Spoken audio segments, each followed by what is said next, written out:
Oh my.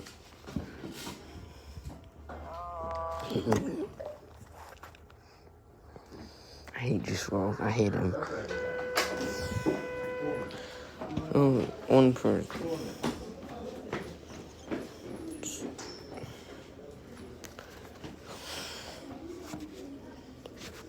Quit touching me, weirdo. I got you on live stream. Why don't you better quit touching me? Hey man, can you please stop touching me? Hey man, hey man. Hey man, I'm recording right now. Somebody in the chat say, what the hell? You're gonna get me copyrighted. You're gonna get me copyright claimed. Put it back on right now. Hey man, I don't think I'm gonna get bullied today.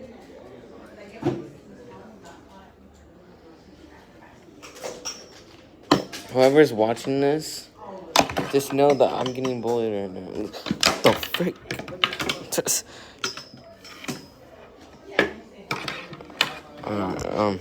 Sorry. Oh yeah, this song is good.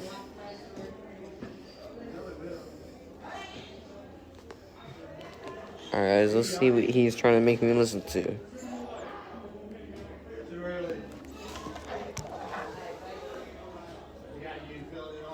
You're not using. I'm not. Look. You really don't think I am. Someone's watching it. Yeah, that's what. One person. Alright, well, leave me alone, okay? Quit bullying me. Don't. The heck? I don't. What is he trying to make? He's turning it up full volume.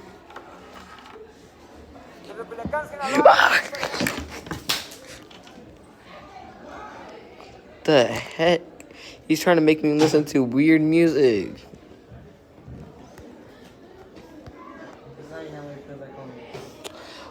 Hey man, give it to me. Thank you, man. Oh no, you're gonna get me copyrighted. Turn it down before I get copyrighted. Man. Alright. There. Alright, man. That's enough. I don't care. I don't want to listen to you guys. Y'all all know my music is the best. Let's go down.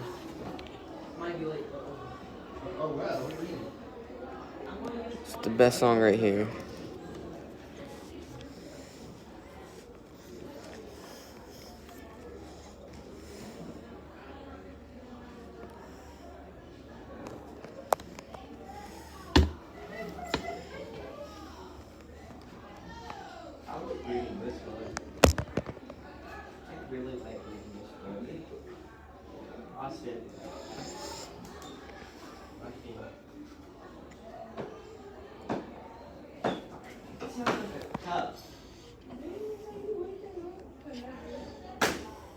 Get up. Damn.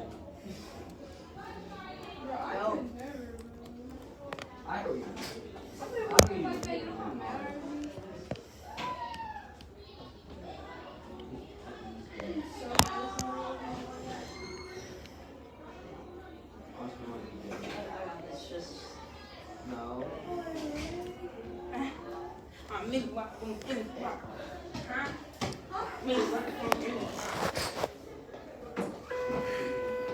Taylor was grabbing a hold of me.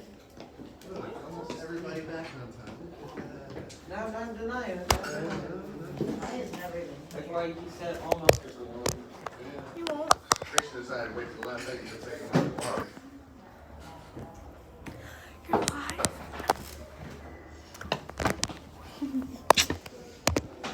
I'm gonna get you banned. Nah, you don't need to be out people's rooms. Come on. You don't need to be out people's rooms with the bells ringing. Well, that's not how it's supposed to be. It's supposed to be here. Turn it to Mr. G. The stars, they have no free time. Huh? Look at the stars, they have no free time. Tay. Drumming on the roof of our house gently pulls me toward consciousness. I fight to return to sleep though, wrapped in a warm cocoon of blankets, safe at home. I'm vaguely aware that my head aches. Possibly I have the flu, and this is why I'm allowed to stay in bed, even though I can tell I've been asleep a long time. My mother's hand strokes my cheek, and I don't push it away as I would in wakefulness, never wanting her to know how much I crave that gentle touch. How much I miss her even though I still don't trust her. Then there's a voice, the wrong voice, not my mother's, and I'm scared. Katniss, it says. Katniss, can you hear me? My eyes open, and the sense of security vanishes. I'm not home, not with my mother. I'm in a dim, chilly cave, my bare feet freezing despite the cover, the air tainted with the unmistakable smell of blood. The haggard, pale face of a boy slides into view, and after an initial jolt of alarm, I feel better. Peeta. Hey, he says. Good to see your eyes again.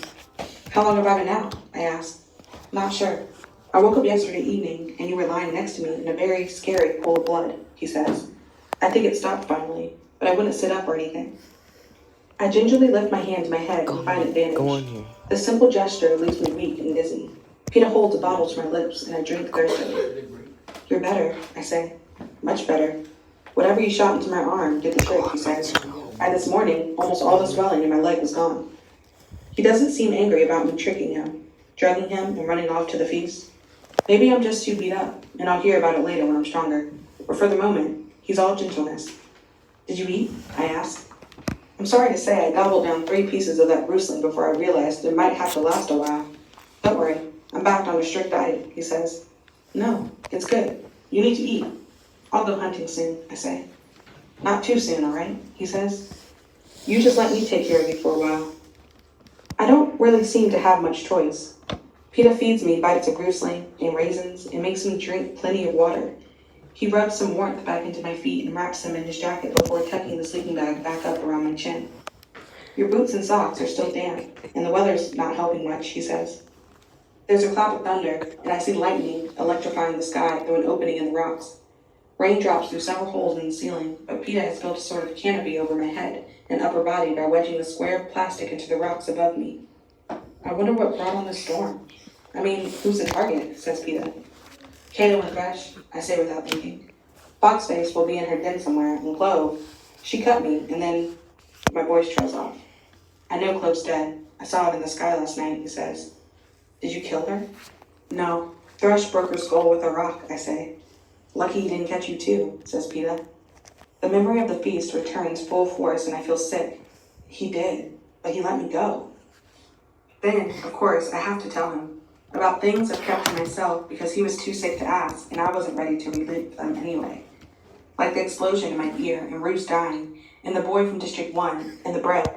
All of which leads to what happened with Thresh, and how he was paying off a debt of sorts. He let you go because he didn't want to owe you anything? Asked Peeta in disbelief. Yes. I don't expect you to understand it. You've always had enough. But if you'd lived in the scene, I wouldn't have to explain, I say. And don't try. Obviously, I'm too dim to get it, he says. It's like the bread. How I never seem to get over owing you for that, I say. The bread? What? From when we were kids? He says. I think we can let that go. I mean, you just brought me back from the dead. But you didn't know me. We had never spoken. That's for you, Jeremiah. Besides, it's the first gift that's always the hardest to pay back.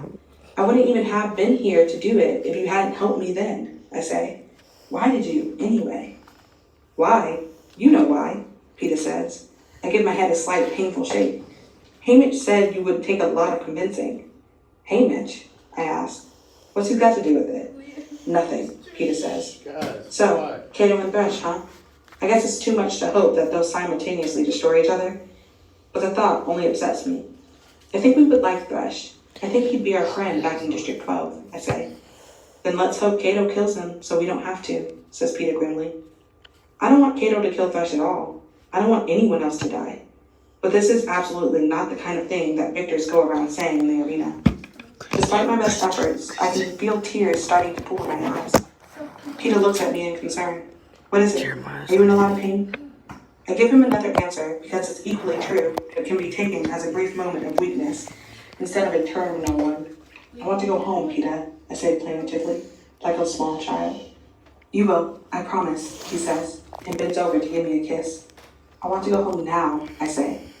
Tell you what, you go back to sleep and dream of home, and you'll be there for real before you know it, he says. Okay? Okay, I whisper. Wake me if you need me to keep watch. I'm good and rested thanks to you and Hamish. Besides, who knows how long this will last, he says. What does he mean? The storm? The brief respite it brings us? The games themselves? I don't know, but I'm too sad and tired to ask. It's evening when Peter wakes me again. The rain has turned to a downpour, sending streams of water through our ceiling, where earlier there had been only drips. Peter has placed the broth pot under the worst one, a repossessed flower to deflect most of it from me. Absolutely famished. So is Peter. It's clear he's been waiting for me to wake up to eat and is eager to get started. There's not much left. 2 pieces of grusling, a small mishmash of roots, and a handful of dried fruit. Should we try and ration it? Peter asked. No, let's just finish it. The grusling's getting old anyway, and the last thing we need is to get sick off spoiled food, I say, dividing the food into 2 equal piles. We try and eat slow, but we're both so hungry, we're done in a couple of minutes. My stomach is in no way satisfied. Tomorrow's a hunting day, I say. I won't be much help with that, because I've never hunted before. I'll kill and you cook, I say, and you can always gather. I wish there was some sort of bread bush out there, says Peter. The bread they sent me from District 11 is still warm, I say with a sigh. Here, chew these. I hand him a couple of mint leaves and pop a few in my own mouth. It's hard to even see the projection in the sky, but it's clear enough to know there were no new deaths today. So Kato and Thresh haven't had it out yet. Where did Thresh go? I mean, what's on the far side of the circle? I asked Peter. A field. As far as you can see, it's full of grasses as high as my shoulders. I don't know. Maybe some of them are green. There are patches of different colors, but there are no paths, says Peter. I bet some of them are green. I bet Thresh knows which ones, too, I say. Did you go in there? No. Nobody really wanted to track Thresh down in that grass. It has a sinister feeling to it. Every time I look at that field, all I can think are of the hidden things. Snakes and rabid animals and quicksand, Peter says. There could be anything in there. I don't say so, but Peter's words remind me of the warnings they give us about not going beyond the fence in District 12. I can't help it, for a moment, comparing him with Gale, who would see that field as a potential source of food as well as a threat. Thresh certainly did. It's not that Peter's soft, exactly. He's proved he's not a coward. But there are things you don't question too much, I guess, when your home always smells like breaking bread, whereas Gale questions everything. What would Peter think of the irrelevant banter that passes between us as we break the law each day? Would it shock him? The things we say about Pan Am? Gale's tirades against the Capitol? Maybe there's a bread bush in that field, I say. Maybe that's why Thresh looks better fed now than when we started the games. Either that, or he's got very generous sponsors, says Peter. I wonder what we'd have to get Hamish to send us some bread. I raise my eyebrows before I remember he doesn't know about the message Hamish sent us a couple of nights ago. 1 kiss equals 1 pot of broth. It's not the sort of thing I can blurt out either. To say my thoughts aloud would be tipping off the audience that the romance has been fabricated to play on their sympathies, and that would result in no food at all. Somehow, believably, I've got to get things back on track. Something simple to start with. I reach out and take his hand. Well, he probably used up a lot of resources helping me knock you out, I say mischievously. Yeah, about that, says Peter, entwining his fingers in mine. Don't try something like that again. Or what? I ask. Or, he can't think of anything good. Just give me a minute. What's the problem? I say with a grin. The problem is we're both still alive, which only reinforces the idea in your mind that you did the right thing, says Peter.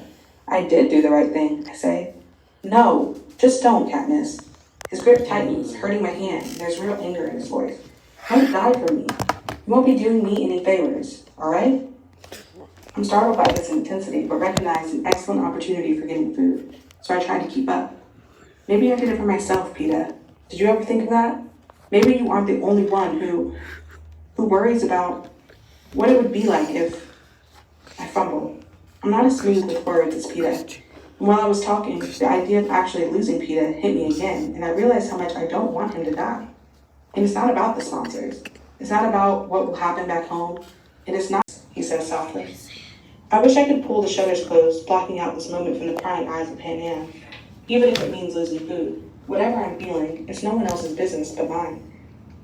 That's exactly the kind of topic Hamish told me to steer clear of, I say evasively, although Hamish never said anything of the kind. In fact, he's probably cursing me out right now for dropping the ball during such an emotionally charged moment. but Peter somehow catches it. Then I'll just have to fill in the blanks myself, he says, and moves into me. This is the first kiss that we're both fully aware of. Neither of us hobbled by sickness or pain or something unconscious. Our lips neither burning with fever or icy cold. This is the first kiss where I actually feel a stirring inside my chest, warm and curious. This is the first kiss that makes me want another. But I don't get it. Well, I do get a second kiss, but it's just a light one on the tip of my nose because Peeta's been distracted. I think your wound is bleeding again. Come on, lie down. It's bedtime anyway, he says. My socks are dry enough to wear now. I make Peeta put his jacket back on. The damp cold seems to cut right down to my bones, so he must be half frozen. I insist on taking the first watch too, although neither of us thinks it's likely anyone will come in this weather. But he won't agree unless I'm in the back too, and I'm shivering so hard that it's pointless to object. In stark contrast to 2 nights ago, when I felt Peeta was a million miles away, I'm struck by his immediacy now. As we settle in, he pulls my head down to use his arm as a pillow. The other rests protectively over me, even when he goes to sleep. No one has held me like this in such a long time. Since my father died and I stopped trusting my mother, no one else's arms have made me feel this safe. With the aid of the glasses, I lie watching the drips of water splatter on the cave floor, rhythmic and lonely. Several times, I drift off briefly and then snap awake, guilty and angry with myself. After 3 or 4 hours, I can't help it. I have to bruise Peeta because I can't keep my eyes open. He doesn't seem to mind. Tomorrow, when it's dry, I'll find us a place so high in the trees we can both sleep in peace, I promise as I drift off. But tomorrow is no better in terms of weather. The deluge continues as if the game makers are intent on washing us all away. The thunder's so powerful it seems to shake the ground. Peeta's considering heading out anyway to scavenge for food, but I tell him in this storm it would be pointless. He won't be able to see 3 feet in front of his face, and I'll only end up getting soaked to the skin for his troubles. He knows I'm right, but the gnawing in their stomachs is becoming painful. The day drags on, turning into evening, and there's no break in the weather. Haymitch is our only hope, but nothing is forthcoming, either from lack of money, everything will cost an exorbitant amount, or because he's dissatisfied with our performance. Probably the latter. I'd be the first to admit we're not exactly riveting today. Starving, weak from injuries, trying not to reopen wounds. We're sitting huddled together, wrapped in a sleeping bag, yes, but mostly to keep warm. The most exciting thing either of us does is nap. I'm not really sure how to ramp up the romance. The kiss last night was nice, but working up to another will take some forethought. There are girls in the scene, some of the merchant girls too, who navigate these waters so easily, but I've never had much time or use for it. Anyway, just a kiss isn't enough anymore clearly, because if it was, we'd have gotten food last night. My instincts tell me Haymitch isn't just looking for physical affection, he wants something more personal. The sort of stuff he was trying to get me to tell about myself when we were practicing for the interview. I'm rotten at it, but Peeta's not. Maybe the best approach is to get him talking. Peeta, I say lightly, you said at the interview you'd had a crush on me forever. When did forever start? Oh, let's see. I guess the first day of school. You were 5. You had on a red plaid dress and your hair. It was in 2 braids instead of 1. My father pointed you out when we were waiting to line up, Peeta says. Your father? Why? I asked. He said, see that little girl? I wanted to marry her mother, but she ran off with a coal miner, Peeta says. What? You're making that up, I explained. No, true story, Peeta says. And I said, a coal miner? Why did she want a coal miner if she could have had you? And he said, because when he sings, even the birds stop to listen. That's true, they do. I mean, they did, I say. I'm stunned and surprisingly moved thinking of the baker telling this to Peeta. It strikes me that my own reluctance to sing, my own dismissal of music might not really be that I think it's a waste of time. It might be because it reminds me too much of my father. So that day, in music assembly, the teacher asked who knew the Valley song. Your hand shot right up in the air. She stood you up on a stool and had you sing it for us. And I swear, every bird outside the windows fell silent, Peeta says. Oh, please, I say, laughing. No, it happened. And right when your song ended, I knew, just like your mother, I was a goner, Peeta says. Then for the next 11 years, I tried to work up the nerve to talk to you. Without success, I added. Without success. So, in a way, my name being drawn in the reaping was a real piece of luck, says Peeta. For a moment, I'm almost foolishly happy. I know we're supposed to be making up this stuff, playing at being in love, not actually being in love. But Peeta's story has a real truth to it. That part about my father is a bird. And I did sing the red plaid dress. There was one, a hand-me-down to Prim that got washed to rags after my father's death. It would explain another thing too. Why Peter took a beating to give me the bread on the awful hollow day. So if those details are true, could it all be true? You have a remarkable memory, I say haughtily. I remember everything about you, says Peter, tucking the loose strand of hair behind my ear. You're the one who wasn't paying attention. I am now, I say. Well, I don't have much competition here, he says. I want to draw away, to close those shutters again, but I know I can't. It's as if I can hear Hamish whispering in my ear, say it, say it. I swallow hard and get the words out. You don't have much competition anywhere. And this time, it's me who means it. Our lips have just barely touched when the clunk outside makes us jump. My bow comes up, the arrow ready to fly, but there's no other sound. Peter peers through the rocks and gives a whoop. Before I can stop him, he's out in the rain, then handing something to me, a silver parachute attached to a basket. I rip it open at once, and inside there's a feast, fresh rolls, goat cheese, apples, and best of all, a tureen of that incredible lamb stew on wild rice. The very dish I told Caesar Flickerman was the most impressive thing the capital had to offer. Peter wriggled back inside, his face lit up like the sun. I guess Hamish finally got tired of watching us starve. I guess so, I answered. But in my head, I could hear Hamish's smug, if slightly exasperated words. Yes, that's what I'm looking for, sweetheart. The Giver by Lois Lowry. Yeah, you want to hear the giver? Chapter 1. We already read that. Oh, yeah. You play it on your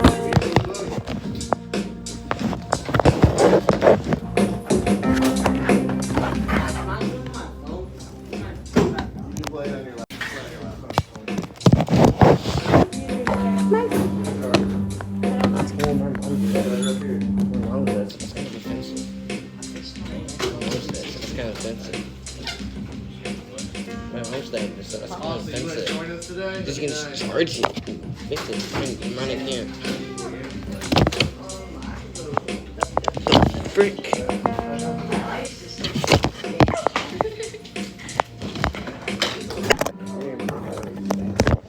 What the heck? I'm not gonna put it on video. I'm not gonna record that. Austin, wake up. Stick your nose on your parents. I'm not doing Every that. day I'm you not shit. looking at that. Look, I'm not even on it. I'm not even on it.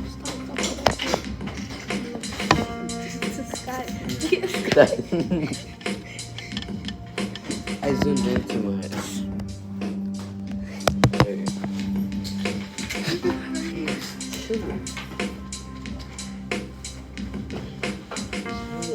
Oh. Oh, guys.